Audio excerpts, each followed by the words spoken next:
চা বাগানের অনগ্রসর মানুষের মধ্যে কম্বল এবং বস্ত্র বিতরণ। ডুয়ার্সের লক্ষ্মীপাড়া চা বাগানের অনগ্রসর মানুষদের পাশে আবারও মানবিক মুখ নিয়ে দাঁড়ালেন শিলিগুড়ি হাকিমপাড়ার সমাজসেবী সুকান্ত বসু।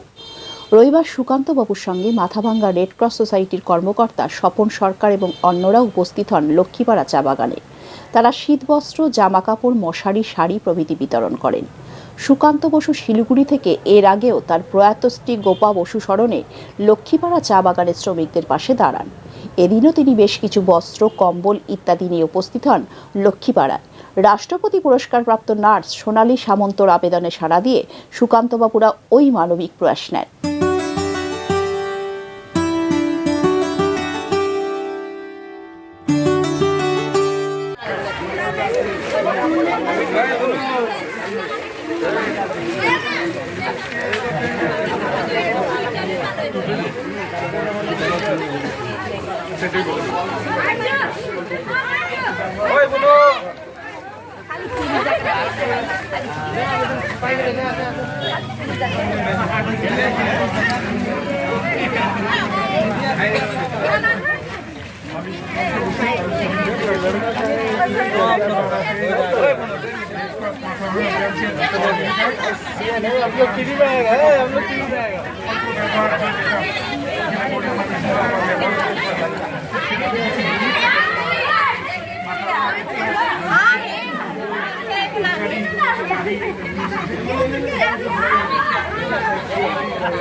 প্রয়োজনীয় এবং অনেক আপনার গরম জামা কাপড় আছে যেটা শীতকালে চলবে।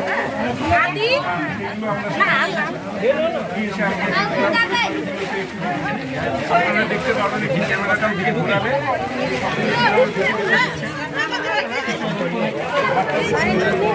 নিয়ে আসা হয়েছে ভাই ভাই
নমস্কার, আমার নাম সোনালী সামন্ত।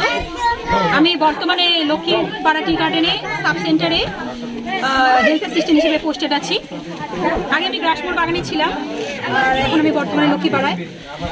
তো আজকে সুকান্তদার নাম প্রথমেই বলতে হবে, কারণ সুকান্তদার সাথে আমার দীর্ঘদিনের পরিচয়। উনি যে শুধু অ্যাকাউন্টসিস্ট তা নয়, কোভিড পিরিয়ডে উনি অসাধারণ কাজ করে গেছেন। বাড়ি বাড়ি চাল ডাল পৌঁছে দেওয়া থেকে শুরু করে জামা কাপড় থেকে, সেই সময় থেকে সুকান্তদা কন্টিনিউ এখানে আমার সাথে কাজ করে যাচ্ছে। তো এবার সুকান্তদাই কিছুদিন আগেই আমার গ্রামের মানুষদেরকে কম্বল দিয়ে গেছিল।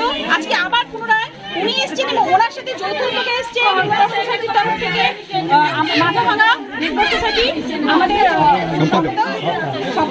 সফলতা। আমি সবাইকে দাদাই বলবো, আমার খুব আন্তরিক মানুষ হয়ে গেছেন এরা। এই যে পপিডি আছে, সীমাদি আছে, মানে আমি এনাদেরকে পেয়ে অভিভূত। আমি তো জানি একটা মহিলা হয়ে কিভাবে বাড়ির কাজ ফেলে কিভাবে সব কাজের জন্য দৌড়াতে হয়, সেটার ফিলিংস আমি জানি। বাচ্চা কাচ্চা রেখে আসতে হয়, এটা কিন্তু ওনাদের বিশাল বড় ছেলে মানুষরা তো আসতেই পারে, কিন্তু ওদের উদ্যোগটাকে আমি ওনাদের দুজনকে বিশেষ করে বেশি সাধুবাদ জানাচ্ছি। আজকে নতুন কিছু কম্বল, মশারি থেকে শুরু করে আবার বেশ কিছু জামা কাপড় এনেছেন ঠিকই, কিন্তু পুরোনোগুলো ব্যবহারযোগ্য ভালো কাপড়, কোনো মানে ফেলে দেওয়ার নয়, ব্যবহারযোগ্য ভালো কাপড়। আপনারা দেখতেই পাচ্ছেন কিভাবে ভিড় মানুষ নিয়ে যাচ্ছে। আমি অত্যন্ত সাধুবাদ, আমি এত খুশি, আমি অভিভূত, আমি ভাষা প্রকাশ করতে পারছি না। ওনাদেরকে আমি ভবিষ্যতে আরো কাজ করার জন্য আমি আরো আমন্ত্রণ জানাবো। আমি পুনরায় সবাইকে ধন্যবাদ এবং উত্তরবঙ্গ সমাজ গোপালকে ধন্যবাদ, কারণ গোপালদা প্রথমে কিন্তু আমাকে বলেছিল এইসব কাজ আপনি যদি এইসব সাইডে শুরু করার চেষ্টা করুন। আমি সেই জন্য গোপালদাকেও ধন্যবাদ, আমার দাদা সিসিএন চ্যানেলের রূপেশদাকেও ধন্যবাদ যে ওনারাও এসছেন এই খবরটা মানুষের মধ্যে প্রচার করে দেওয়ার জন্য, যে রেড ক্রস সোসাইটি এবং সুকান্তদা যেভাবে এরা কাজ করে।